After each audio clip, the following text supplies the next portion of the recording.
মরিঘাটা কি বাজিতপুরের ঘাট থেকে নৌকো করে চলে যাও চাঁদুরিয়ার ঘাট পর্যন্ত।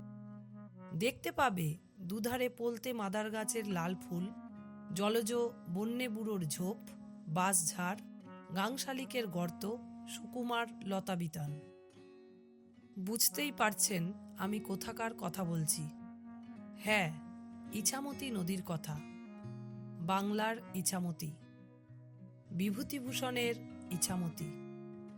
এই ট্রিপটা ইছামতির দুপার ঘিরে বেশ কিছু জায়গাকে নিয়ে। তার মধ্যে আমরা যাব ইছামতি উপন্যাসে উল্লিখিত মোল্লাহাটি নীলকুঠি, বিভূতিভূষণ অভয়ারণ্য, তার বসতভিটা, ঝুলন্ত ব্রিজ ও কয়েকটা মন্দিরে। চলুন যাওয়া যাক।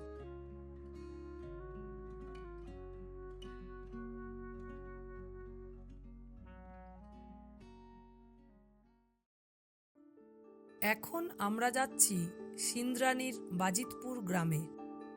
চাকদা থেকে বাজিতপুরের দূরত্ব প্রায় ৩৩ কিলোমিটার। যাওয়ার পথে দেখে নেব আকাইপুরের কাছে ব্যাসপুরের একটি বিখ্যাত মন্দির।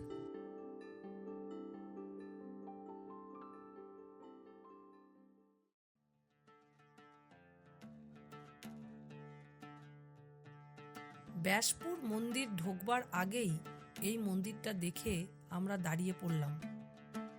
এটা একটা বাড়ির মন্দির হলেও খুবই সুন্দর। মন্দিরের ভিতরে রাধাকৃষ্ণ পূজিত হন।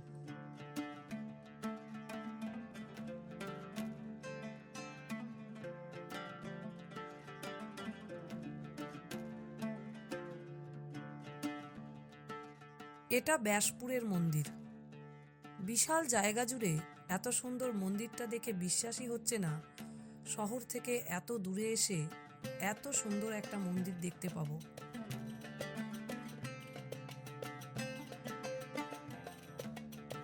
মন্দিরের ভেতরে ছবি তোলা নিষিদ্ধ।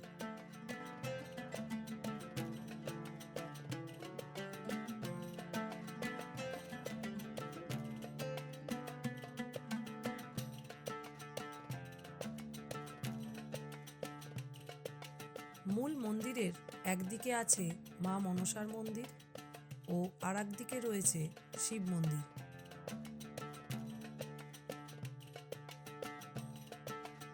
বনগা লাইনে আকাইপুর হল্টে নেমে টোটো করে সহজেই পৌঁছে যাওয়া যায় এই মন্দিরে।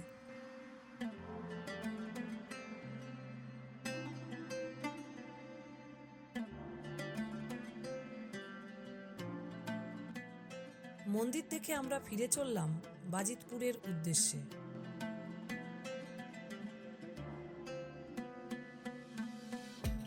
বাজিতপুর ঢোকবার আগেই দেখতে পেলাম একটা ভারত সেবাশ্রম। না দাঁড়িয়ে কি আর পারা যায়?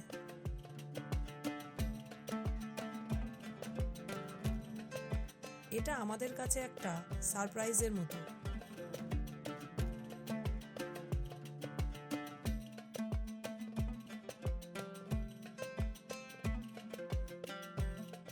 দর্শন সেরে বেরিয়ে এলাম।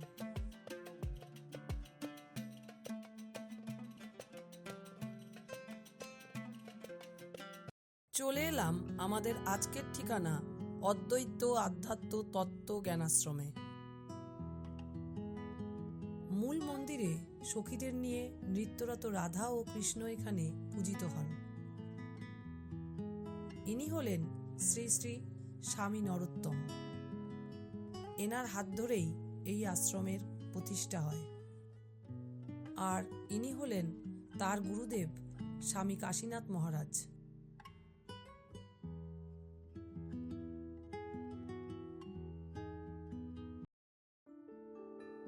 পরদিন সকালে রওনা হলাম নীলকুঠি দেখবার উদ্দেশ্যে।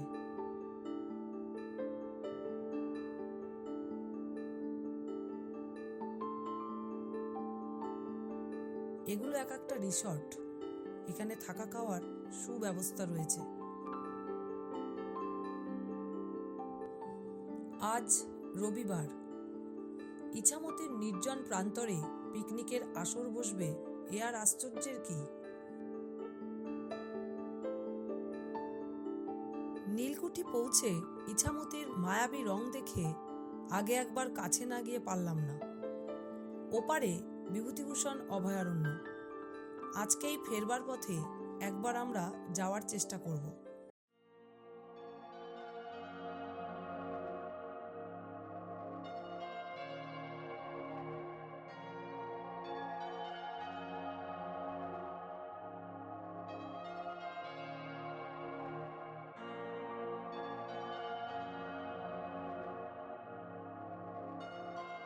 টলটলে জল আর ঘাটে বাঁধা নৌকাগুলো দেখে বারবার ইছামতি উপন্যাসটির কথা মনে পড়ে যাচ্ছে।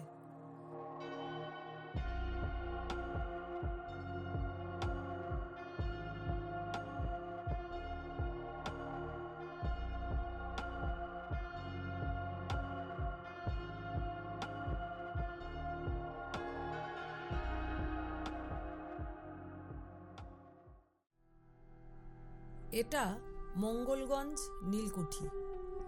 কালের নিয়মে এর এই ভগ্ন দশা।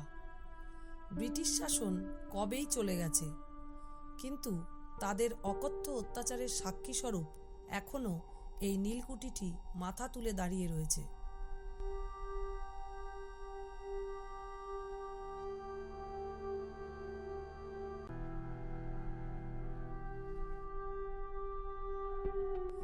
এতটাই বেহাল দশা যে সিঁড়ি থাকা সত্ত্বেও উপরে উঠে দেখবার সাহস হলো না।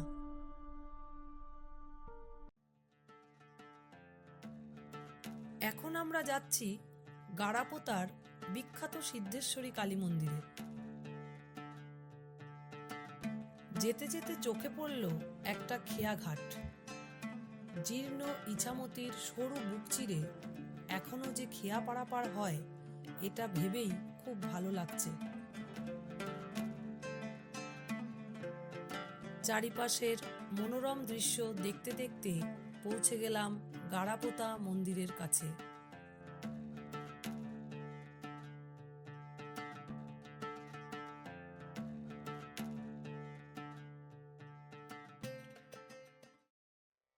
সত্যি আশা করিনি আজ এই রকম একটা বিশাল মন্দিরের দর্শন পাব।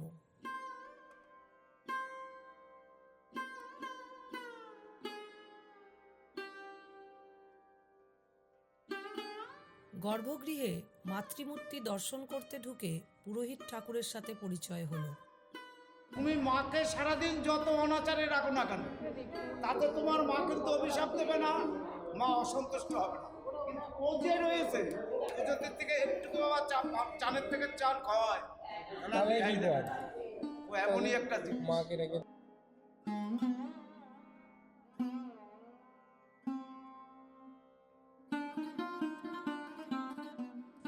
মন্দিরের চারপাশে রয়েছে বিভিন্ন মহাপুরুষদের মূর্তি।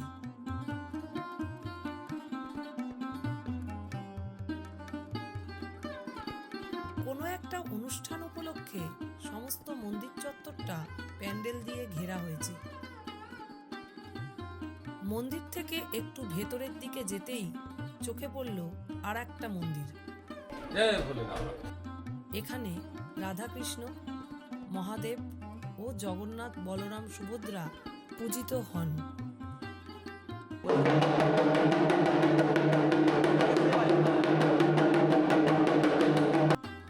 বিশাল একটা জলাশয় দেখে নেমে এলাম ঘাটের দিকে। দূরে নাম কীর্তন শোনা যাচ্ছে। আরে অদ্ভুত দৃশ্য দর্শন করে রাজা শান্তনু ভাবলেন, এত বড় বীর কে যে গঙ্গার জলটাকে বেঁধে দিয়েছে। ও তারে বেদি পুরানে ঋষি গহমে, ও তারে বেদি পুরানে ঋষি গহমে। এখন আমরা যাচ্ছি বিভূতিভূষণ অভয়ারণ্যের দিকে। এই রকম একজন প্রকৃতিপ্রেমী মানুষের নামে একটা অভয়ারণ্য থাকাটাই তো স্বাভাবিক।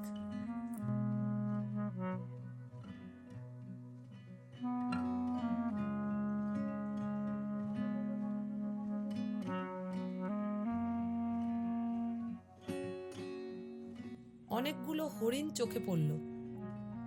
জঙ্গলের ভিতরে মহানন্দে চড়ে বেড়াচ্ছে।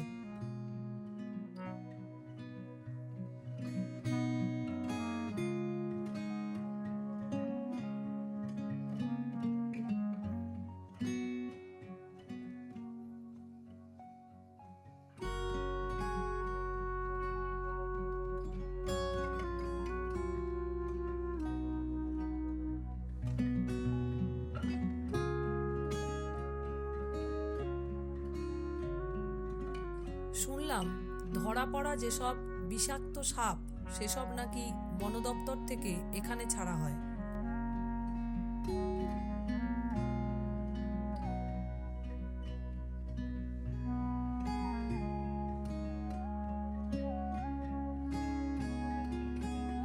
কত সব নাম না জানা গাছপালা, এগুলো দেখলে ইছামতি আর আরণ্যক উপন্যাসের বর্ণনাগুলো মনে পড়ে যায়।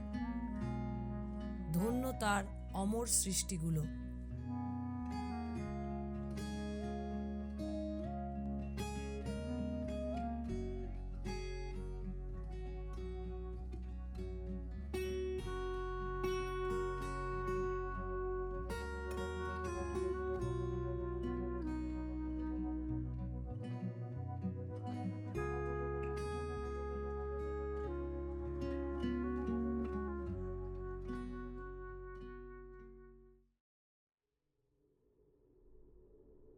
ওপারেই মঙ্গলগঞ্জ নীলকুঠি।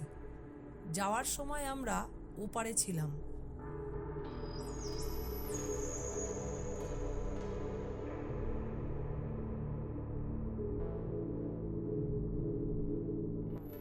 এখানে বোটিংয়ের সুন্দর ব্যবস্থা রয়েছে। অনেককেই দেখলাম বোটে করে ইছামতির সবুজ জলে ঘুরে বেড়াচ্ছে।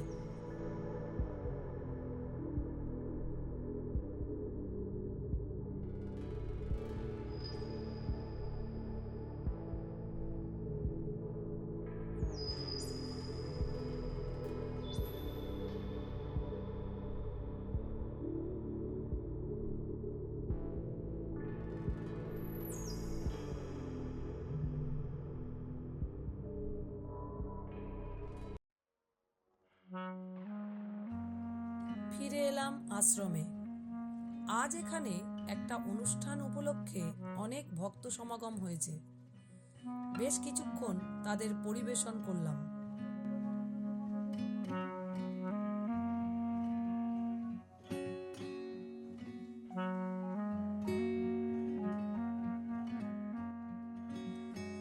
সূর্য পশ্চিমে ঢলে পড়ছে।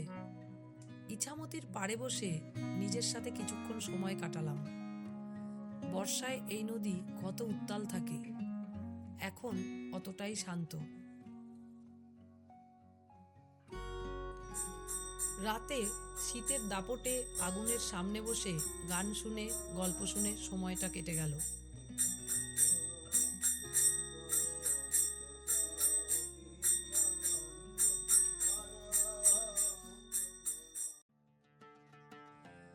বাজিতপুর ছেড়ে চললাম বাড়ির উদ্দেশ্যে।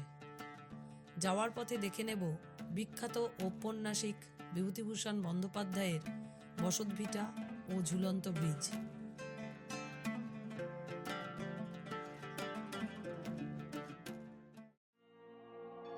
এই হলো চাঁদের পাহাড়, ইছামতি, আরণ্যকের মতো বিখ্যাত ঔপন্যাসিক বিভূতিভূষণ বন্দ্যোপাধ্যায়ের বসতভিটা, আমাদের তীর্থস্থান। এই পুণ্যভূমিতে আসতে পেরে আজ আমি নিজেকে সত্যিই ধন্য মনে করছি।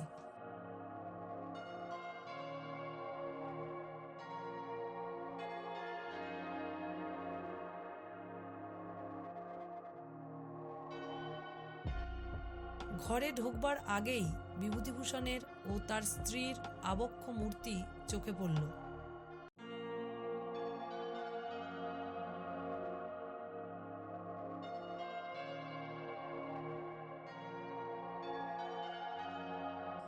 ভিতরে ছবিসহ তার উপন্যাসের বিখ্যাত সব লাইনগুলো লেখা।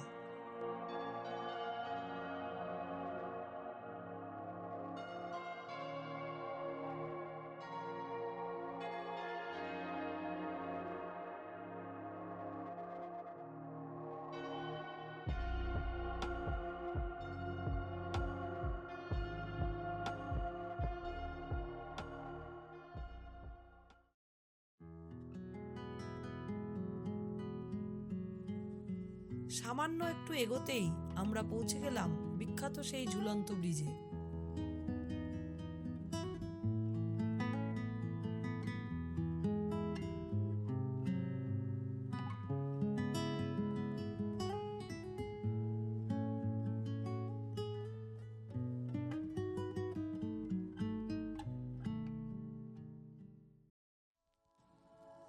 ছবিতে দেখা স্বপ্নের জায়গাগুলোতে আসতে পারলে মনটা খুশিতে ভরে ওঠে।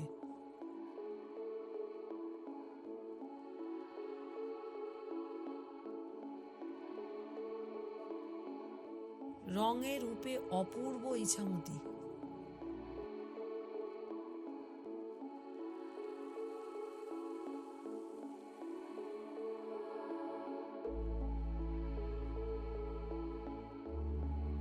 আমাদের এই ট্রিপটা কেমন লাগলো জানাতে ভুলবেন না। ভালো লাগলে চ্যানেলটা সাবস্ক্রাইব করে দেবেন প্লিজ।